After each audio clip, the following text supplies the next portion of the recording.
If I could challenge you to do one thing this week, it would be for the entire week when you're with your kids to really talk to them like you're one of their peers. Sometimes that means I need to slow it down a little bit.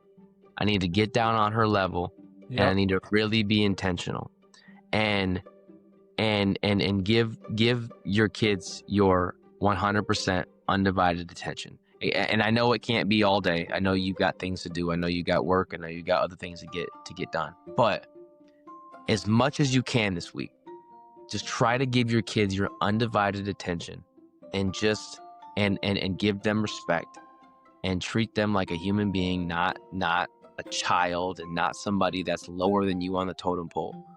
But try to treat them with the respect that they deserve, and just see what that does. Welcome to The Climb, where I help Christian men live fully, lead boldly, and leave a legacy that matters. I'm your host, Teko Bailey, husband, father, life coach, and your guide in the climb.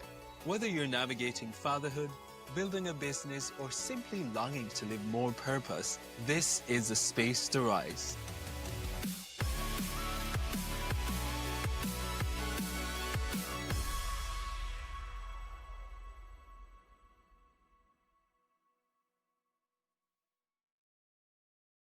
Bret, welcome to The Climb. It's a pleasure having you here.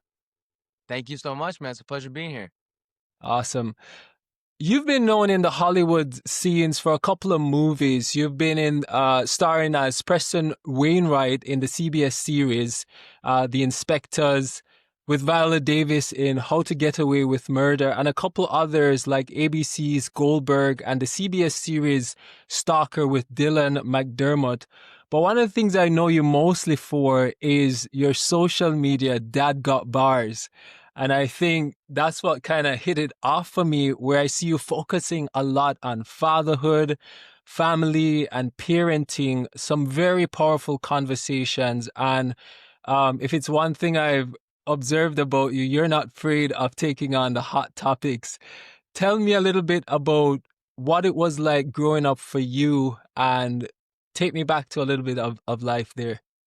Yeah, no, well, you're not wrong. I'm not afraid to shy away from and keep things a little bit spicy. But yeah, growing up, I grew up in Kalamazoo, Michigan. Which is we do it like, well, I guess I'm reversed now. We do it like this. Okay. Sort of, it's like Kalamazoo's right here. It was I grew up in the 90s. I grew up in a really I loved my childhood. I talked to people who are my age, and we all kind of have these shared experiences.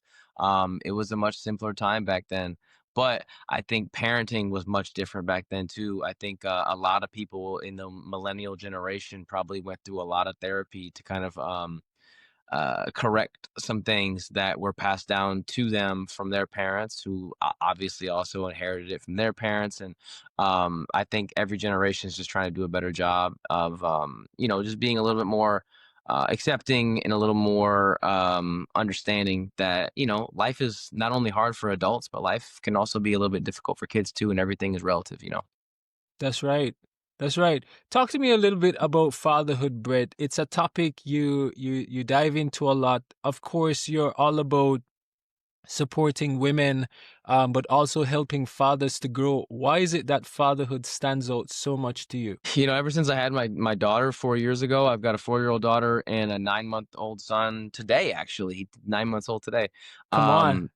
Yeah, exciting. Ever since, I had my daughter, I felt this massive shift in who I was and what my purpose was and kind of what my identity is as a person.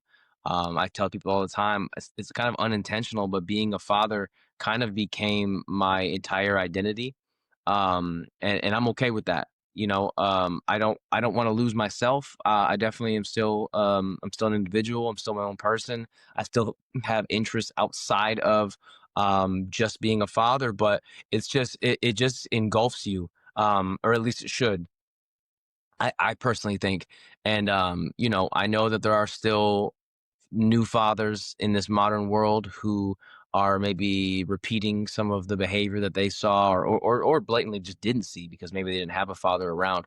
But I do think that both millennial and Gen Z fathers. And I do want to give credit to Gen X too, because that I know that those that generation is also trying to break some curses from their parents. And Come on. um, I just see I see dads doing things they didn't used to do, and I talk about it a lot in my music of, changing diapers and getting up in the middle of the night and not putting all of the parental responsibilities on mom, because not only is that not fair to make one person do that, it takes two to create a baby. It should take two to raise that baby as well. That's So right. I think we're a more empathetic society. Regardless of all the bad things that you do see in the news on a daily basis. I think we just have more access to that stuff now. I think bad things have been happening for a very long time, but it's easy to get down and out and doom and gloom and feel like the sky is falling. But if you search for it, you will find the beauty in life, and one of those beauties, I think, is that fathers are stepping up more so than they have in the past, and it's a really beautiful thing to see. I love that. And I kind of love how you put it because I think every dad, I guess you could say, is doing the best that he can do with what he knows. The big thing for us is, are we willing to grow as we realize we're falling short of different areas that we need to grow in, and kind of just remove the ego out of that. It's hard to remove the ego, but just taking it out the picture and just be like, hey, I'm not good at this, how can I get better? uh what would you say is maybe one of the most challenging seasons that you've been through, and what was that like for you? I think probably the most challenging one was transitioning into fatherhood, and transitioning out of my wife's maternity leave for the first time. I always assumed, even before we were pregnant and had our first child, I always kind of assumed, because of what I do, I'm home more. My work is a little more sporadic, where it's like, oh, I'm acting, I'm acting on this show, or I booked this commercial, and it's just kind of like patchwork. You know what I mean? Yeah. Versus a consistent 9 to 5, 5 days a week. And so my wife had that corporate job. And so I figured, okay, I'll probably like stay home with the baby. And I'm like, yeah, I can do that. I Come knew that on. about myself, that I could do that. But when it actually happened, you know what I mean? My wife got, I think with the first baby, she got like, what did she get? 12 weeks, maybe longer than that. No, it was longer than that, but it was a good amount of maternity leave, right? Enough time Yeah. for us both to get really acclimated with this beautiful young new baby, and and then it was time for my wife to go back to work, and now I was left to do it by myself. Come And on. I think parenting is not something that comes super natural as much as it does for women as it for men, right? So I True. think it takes a lot more intentionality. It takes a lot more discipline, and it just takes a lot more effort, to be honest with you. Where for women it comes so naturally, and for men it can too. Like, I definitely felt this natural instinct to care for my daughter, but I also it was this push and pull. I was getting pulled in all these different directions of like, wait a second, like, do I still have a career? Am I just like a dad Yeah. now? I would wake up and be like, I didn't feel much worth, because I felt like I couldn't work even if I wanted to work. I'm like, who's going to watch the baby? I'm not going to Yeah. have some random babysitter come over. And I'm not going to just pawn my kid off to a grandparent or somebody else. So that was probably the hardest season for me, was just getting acclimated. But then I look back on that time, and I had a really good friend, my really good friend Vladimir, um, told me, I was like, man, I can't believe, like, I'm not acting, I'm not working, I'm not doing anything, and he was like, bro, you are in the greatest season of your life. Like, you are with your daughter every single day. She is learning what a man is, even if she is, 9 Yeah. months old. Like, she's learning from you. She's seeing you every day. You're building a bond. He was like, dude, it's all that stuff's gonna be there for you when it's time. But for right now, man, just focus on her. And for somebody, another man, to tell me that, Yeah. I needed to Yeah. hear that, I think, from another man, to be like, bro, you're good. Don't worry about it. Like, because it was easy for my wife to say that, like, Yeah. but is ego, right? Like, a little bit of ego got in there. I was like, Yeah. am I really like a stay-at-home dad right now? Like, this is not how I pictured. But then looking back on, like I said, it was a beautiful time where her and I really got to bond. And we did it for almost 2 years. And So good. I was with her every day. And man, I look back on those times and I miss it. I really do. I miss it being just us, and just, going to the park and Come just, on. singing and playing and having a good Come time, man. on. We really built a strong bond during that time. I really love what you said there. And I think as a culture, as a society, and as men, we don't see a lot of that modeled. So when we are in a place to do it or in a position to do that, and you start doing something that you don't see a lot of other men or fathers doing, you're wondering, like, how do I do this? Am I still a man? Is this what a father does? Mhm. Because we don't see a lot of that modeled. And it even takes me back to when my wife and I had our first son, and I did some of that. Like I wanted to be very intentional to being involved in the early years of my kids, and I still am. And I think there is this unique bond that kids get to have with their dads when, whether we get to stay home as much as others of us can do, or we do the 9 to 5, but being present, being available, and creating and carving out those spaces and times for our kids so they can bond, so that we can know them. It's not like, if you need to know how my son or my daughter is, you're going to ask the mom. But as the father, you should also know who your child is, because you've spent that much time with them to know them as individuals. I find that a lot of us do that with our work and other areas in life. We're good at that. But when it comes to our kids, it's just like, oh, ask the teacher, ask the mom, ask somebody else, but don't Mhm. ask me. And I love how more men are doing that, in the sense of being available for their kids, pushing back some of the cultural norms and saying there is a better way of doing this, because what we've seen in the past is not necessarily the way that we want to replicate fatherhood and what parenting should look like. So 100% on what you're doing right there. I support it 100%. Appreciate it, man. Yeah, I think it, like I said, doesn't come as naturally to us, but it makes a world of difference to, and not only to know your children, but also like that. Dad should know who your kid's pediatrician is. You should know what your Yeah, kid's teacher's name is. You should know what size shoes they wear. Like, you that's should know right. all this stuff. That's And right. the fact that some dads don't know those things, like, they should be embarrassed, honestly. Like, I would be embarrassed if someone was like, if I had to constantly be like, "Ooh, I don't know, ask mom." Don't get me Yeah, wrong, like, there are things that we definitely do. There's plenty of times I'm like, "Oh, that one's above my pay grade." Like, I'm not, I'm not gonna, yeah, I'm not gonna answer that one, or I'm not gonna answer on behalf of us. I want to make sure to check with my wife first, right? But yeah. there's certain things that you should know. You should know what size clothes your kids wear, and when's the last time they went to the dentist, and all those things. That's Like, right. that's your kid. You know what I mean? Like, that's your child too. Absolutely. And it comes in stages too. Like, you're not going to know every single thing, but I think in order to guide your child at whatever stage they get to, cuz I think there is this ideology that men don't get involved in their kids' life until they reach a certain age. I Yeah. don't agree with it. It's just No. like, oh yeah, when they get to teenager stage, then the dads get involved, or when they That's what reach to X. Nelly just got kind of roasted for that. The rapper Nelly, he just came out and said basically that same thing. He's like, "Oh, Oh they yeah? him and Ashanti have a son." And he's like, "Oh yeah, I don't do diapers, I don't do bottles, I don't do any of that." Like, when he's I don't forget what he said. I don't want to put words in his mouth, but it was kind of like that. It was like, when he gets to this age, then it'll be my turn to step in. I'm like, what? That just blows my mind.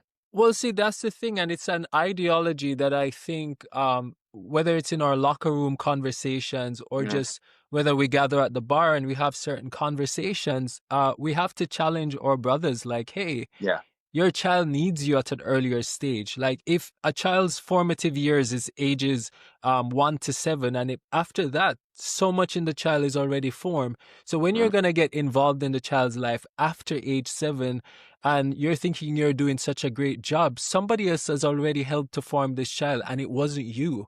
And Yeah. so it's so important. Yes, we won't be able to do everything as dads, but I think there are key moments that we're missing, and I see more dads, as you term it, the millennial dads are doing more of that because we know what we missed out from our fathers, and I think a lot of men are struggling with father wounds and father gaps because of those limiting experiences that they had, and just areas that their dads weren't able to bless them in. Yeah, yeah, and you know, for me, my parents got divorced when I was in first grade. And you know, my dad was always in my life, but the way the custody between my mom and dad was worked out, I would see my dad on Wednesday, and then I would see my dad every other weekend. And it wasn't until I became an adult when I kind of realized, wow, there were certain weeks where I only saw my dad one day. Yeah, And then on the best week I saw him 3 days. Like, you know, yeah, and then obviously when I turned 16, I was able to drive and I could go and come and go as I please and see him more often. But in my childhood, I was with my mom like 90% of the time. I don't even know what the percentage of that would. I mean, I guess I could do the math on that, but it's like I don't know how often I really was even in the presence of my father. And it yeah, was even harder because he got remarried, and his wife has two daughters. So I gained two sisters out of the divorce, which was great, and who nice. I'm both, you know, still love dearly and still have relationships with. But there was a level of like jealousy, where they got to see him more than I did. Yeah, And I know for some people it's even worse than that. Some people feel like their dad just straight up left and started a new family, and um that doesn't heal overnight, man. Like that kind of stuff sticks with you for a long time, whether it was intentional or not. And you know, it's hard because everyone's situation is different. You can't fault a man for maybe thinking being in that marriage isn't the best situation for him, or maybe it's better for the yeah, kids if the parents both not be in the house because they fight a lot, or whatever the case may be. But at the end of the day, ultimately, it does affect the kids, whether you intend for it to or not. And that's why I just came out with the song last week called "Child Support." yeah. And the hook on that song Come is on. paying child support used to run in my family tree. It was running rampant till it ran into me. And that's how I feel. Everybody in my family is divorced, man. My dad, my grandfather, both grandfathers, um, brothers, uncles, like everybody I know was paying child support and splitting custody, and kids were bouncing from mom and dad's house. And I just know, and my wife, same situation. And so we both were like, listen, divorce doesn't happen overnight. Okay. So like if we stay on top of it, it's gonna get hard. There's gonna be seasons of marriage that are not easy. But if we just Yeah, stay on top of it, we don't always have to love each other like we did on our wedding day. We yeah. may not even like each other sometimes in you know, for a short amount of time, but we have to figure out a way to always respect each other and respect the bond and the you know, the covenant basically that we entered into.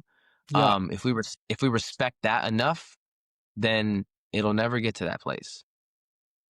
I think that's being very real. You're not gonna always be in love every day with your wife. You No, do have unfortunately. disagreements. And I think it also shows us that as individuals, as men, there are areas that we need to work on ourselves because, women need love and men need respect. And sometimes because we haven't seen that level of love modeled for us in a parental relationship, because this is a thing that we're missing sometimes, is that if the child doesn't get to see the fullness of a parental relationship modeled in the right way, when you grow up as a man or a woman trying to be a husband or a mother, a father or a mother, then you don't know what to do in those moments because it's not happening. You didn't see it.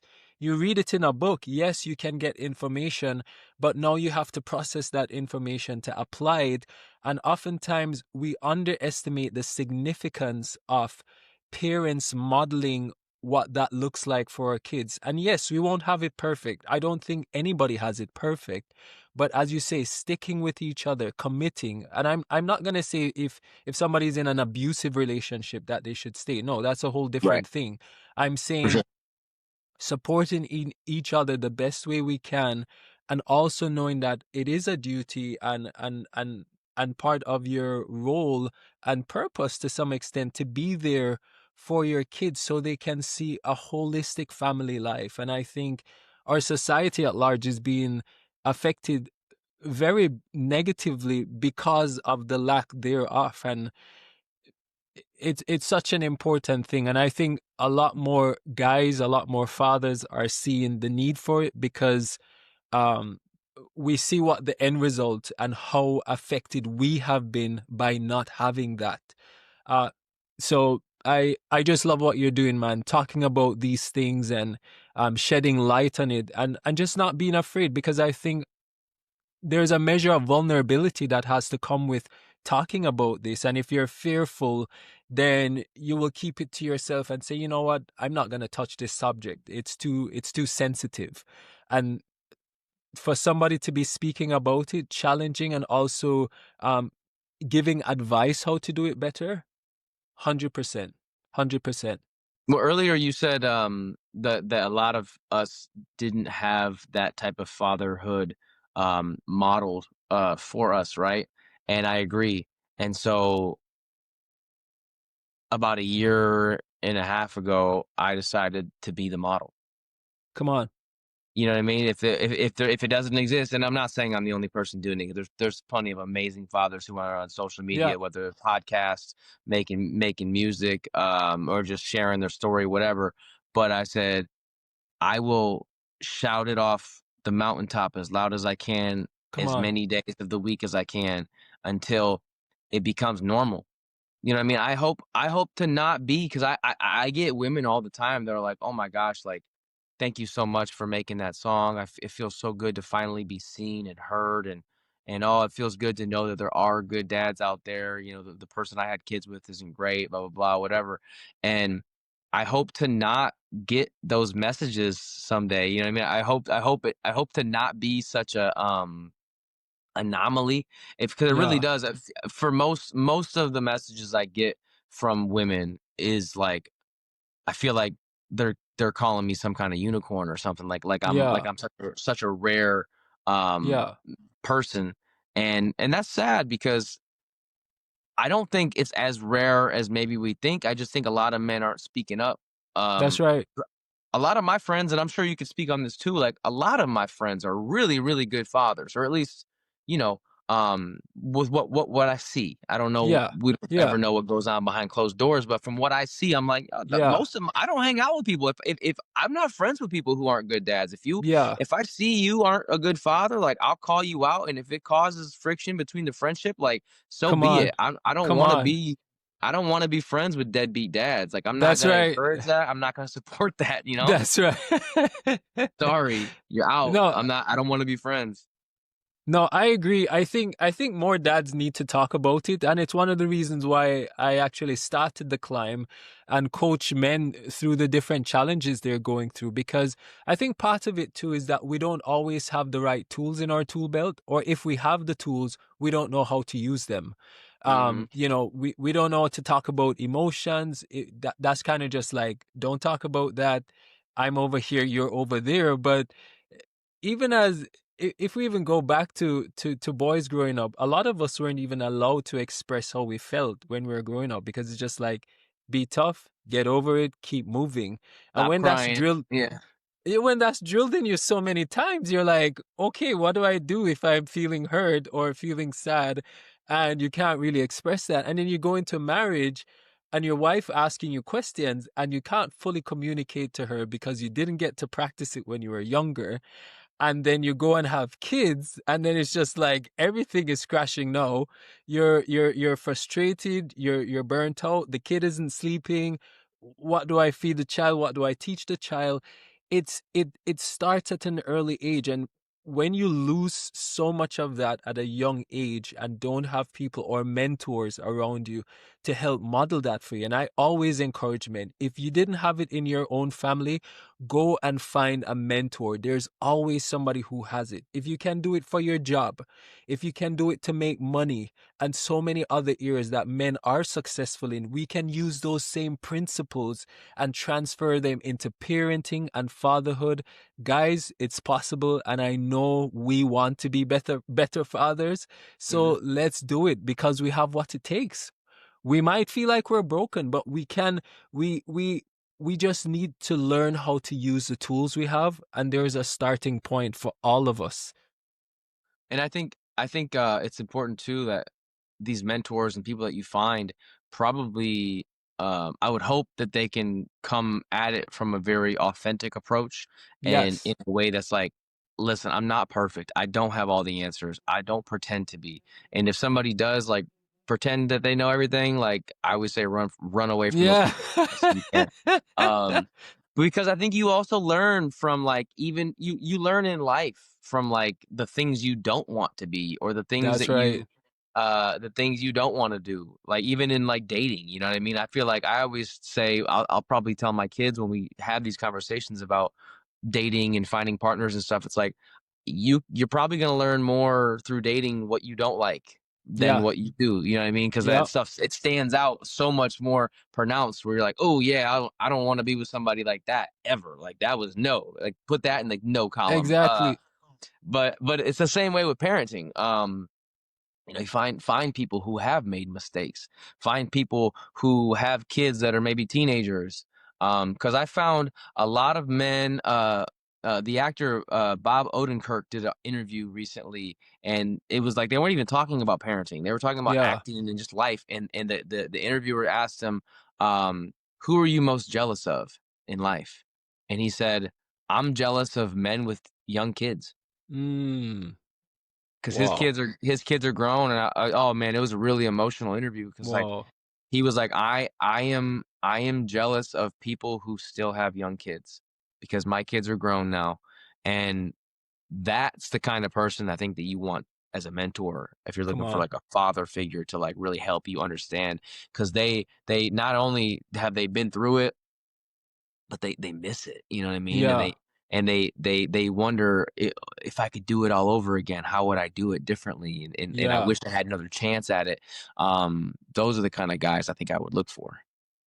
It's nice. It's nice that you said that because older people can share so much wisdom in what they wish they could have done better and what you can not have to. Like, if somebody has a principle or a solution to teach me so that I don't have to make the same problems or the same challenges run into that, I'm ready for it, man. Just send it my way. I'm all ready. You Hmm. you you encourage and empower women a lot. I love that, and of course, my wife is 100% in support of a lot of the things that you've been, or a lot of the areas you've been encouraging women in. Was there a point where you felt like women weren't getting some of that, or what inspired you to highlight that as well? Because you could have angled it from a different direction, but what inspired you to kind of highlight that? Well, when I first started, I was writing songs from the perspective of trying to like help fathers, you know, or Yeah. just support fathers, champion for fathers. And I realized really quickly the people who were commenting and sharing and being supportive of me were women. Yeah. And I was like, oh man, at one point it was like, and I think it's like right now my audience on social media is like it's like 90% women. It's a lot. It's very very skewed towards females, which makes sense. But at one point, I looked and I was like, oh wow, I'm like 80% women or something like that. And I was like, dang, here I am thinking I'm making music for men, Yeah. and they're not even the ones that are supporting me. It's the Yeah. women, and which is just so fitting, right? It's just women are always the ones holding it all together, Come and on. uh, and I was like, dang, I need to switch this up. And so when we had when things really started to pop for me, is when we had our second kid. is when we had our son, and I saw my wife have a C-section for the first time, and how difficult that was in the recovery. So I wrote a song about it. I saw my wife struggle through postpartum depression. I saw how difficult that was. I wrote a song about it. Um, I watched my wife struggle with maternity leave and with her identity, and is she going to have the same kind of respect at work when she gets back, and all this stuff. I Mm, wrote a song about it. So I just like, I had this like real life experience right in front of me, and it made it really easy to just be like, I'm just going to write from a perspective of like what I see yeah. as the husband in this situation. Like, I'm watching my wife. I mean, the hardest thing I've done in our entire marriage is watch my wife struggle with postpartum depression. Whoa. And thankfully she got help. She found a great therapist. She got on some really good medication that's really helped balance some things out with her hormones and everything. And she's back, man. She's back Come to her on. Come happy on. self, positive self. She's not as stressed and anxious, and it's really beautiful to see. And a lot of people helped her get there. But when she was in that low, um is another time where like it's that a lot of men don't realize, like, that's when she needs you the most, man. Mm-hmm. Like, she like right after she has that baby, like, I know you got to get back to work, and I know that it may not feel supernatural to you to like be this nurturing father, but like especially if it's your first. But damn, man, that's when mom needs you the most. She really So needs true. you right after she had that baby, and this is your time to shine. This is your time to step up, take care of her, feed that baby in the middle of the night, change that baby's diaper, take the Yeah. baby outside if it won't stop crying in the middle of the night, and take it for a walk. Come on. Just get the baby. You're gonna go run to the store, take the baby with you, and just give mom an hour. To just be by herself, man. That's when they really really need a partner to show up. Man, those are such good examples of giving men tools that they can actually use. Because I remember when my boys were like 1, 2. I mean, I still do those things with them now, but the taking them with you to the store, yes, it does make everything take maybe an hour longer than you normally would, Yeah, and have you move slower. But one, it's several things. You're creating a deeper bond with them, but you're also showing your wife that, hey, I value you so much that I'm giving you this space and time to rebuild and just to have that time to yourself, because women do so much that a lot of times we don't see. And that's nothing to say men don't do a lot. I don't need to say men don't do a lot. That just goes by yeah, nature. we What I know. am saying is that I'm highlighting that when we take the kids for a bit and say, honey, you can have this time, it blesses them in a deeper way. And which woman won't pour more into her family and into her husband and into her kids when she realizes that she's getting so much more support from the man in her life? Hmm. As I said before, women need love. And I think men, we're always looking for respect. And it goes vice versa. If we don't give them love, it's gonna be hard for them to show us respect, because it creates that block right there. Yeah. Uh, how would you encourage? I'm gonna segue a little bit into, because you're also an actor. How what encouragement would you give to people who wants to step into that world and just a bit fearful of stepping out into roles like that, or even trying to break some limitations that's been set for them? In terms of like basically chasing your dream of Yeah, like something you want to yeah. do. Man, for me it was never there was never another option. Um so it's hard to encourage somebody who's feeling like, who has reservations, because I never had any. I was always like, this is what I got to do. I can't imagine doing anything else. But I guess that could be my answer, is like, if that's how strongly you feel about it, if there's something that you want to do, start a business, try something, try a different career or whatever. I mean, don't take life too seriously. You know what I mean? Like, life is short, and who says you can't? Come Who on. says you can't reinvent yourself and try something different and become, I mean, look at look at me. Who says you can't? Like, I had this conversation because I started, I started to work with some brands with what I'm doing, and they pay, they pay enough to get by, enough to pay the bills, enough to keep the Yeah. lights on. They pay the mortgage and everything. And at one point I said to my wife, I was like, man, like probably a year ago, I said, could you imagine if like dad rap is like what gets us out of this hole that we're in? Come Can you on. imagine if can you imagine if me just like rapping about parenthood and being a Yeah. father is the thing that allows us to buy a house Come or on. get a second car or whatever? And I was like, could you imagine? And then look, now it's like all starting to happen. You know what I mean? Come So on. like you just gotta start. You just gotta take the step and just go, man. And like, don't care what anybody thinks. I always say I haven't cared about what people thought about me in a long time because I realized I had a situation happen where I thought I was gonna be really embarrassed. I thought everybody was gonna be talking about it. I thought everybody was gonna be talking about me. And a good friend of mine was like, Brett, just so you know how you walk around and you're always thinking about your life? Always. Everybody else is doing the same thing. Exactly. Everyone else is thinking about their life, Yeah. not yours. They might talk about you for a second, whatever, Yeah. but they're not talking about you all day, every day. Exactly. It's a fleeting moment, and then they move on to the next thing that they got to worry about with them because they got bills and they got stresses and they got things that they want to accomplish and whatever. So that to me was like some of the best advice I ever got when I was younger. It was like everybody else has got their own stuff that they're dealing with, and trust me, they are not sitting around talking about you. Come on.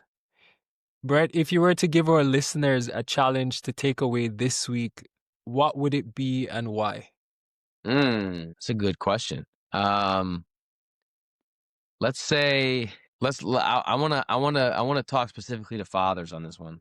Yeah. There's if I could challenge you to do one thing this week, it would be for the entire week when you're with your kids to really talk to them like you're one of their peers. My daughter's 4, right? So like I try to speak to her in a way that a 4-year-old can truly, truly resonate with. And Yeah. sometimes that means I need to slow it down a little bit. I need to get down on her level and I Yeah. need to really be intentional and and give your kids your 100% undivided attention. And I know it can't be all day. I know you got things to do. I know you got work. I know you got other things to get done. But as much as you can this week, just try to give your kids your undivided attention and just and give them respect and treat them like a human being, not a child and not somebody that's lower than you on the totem pole. But try to treat them with the respect that they deserve, and just see what that does. See what kind of conversations that might spur, and see what it does for your relationship. Because I think when you really get down on their level and empathize with them and and not kind of belittle their problems or like it's like the parent that says oh, quit crying. Yeah. That's not something to cry about. Yeah. Well, yeah, they may have lost their favorite toy and you think that's a little bit silly, but what happened if you lost your favorite necklace, or what happens if you lost your reading glasses or something, Yeah. or whatever, you know what I mean? Like Yeah. you'd be a little bit flustered too. Maybe you wouldn't throw a temper tantrum, but you'd be upset. You maybe be a little bit sad, and just try to relate to them a little bit and figure out like, okay, yeah, to me, kid losing a toy, not that serious, but to them, It's a it's big a, deal. it's a very big deal. Yeah. So it's like when we took away my daughter's pacifier, we took it away when she was probably 2.5, maybe. We're like, it's time. Like we got, Yeah.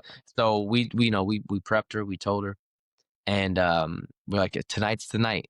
We're not gonna fall asleep with the pacifier. She was very, very attached to this thing, and she cried. Thank God it was only one night, but she cried like her best friend died. Whoa.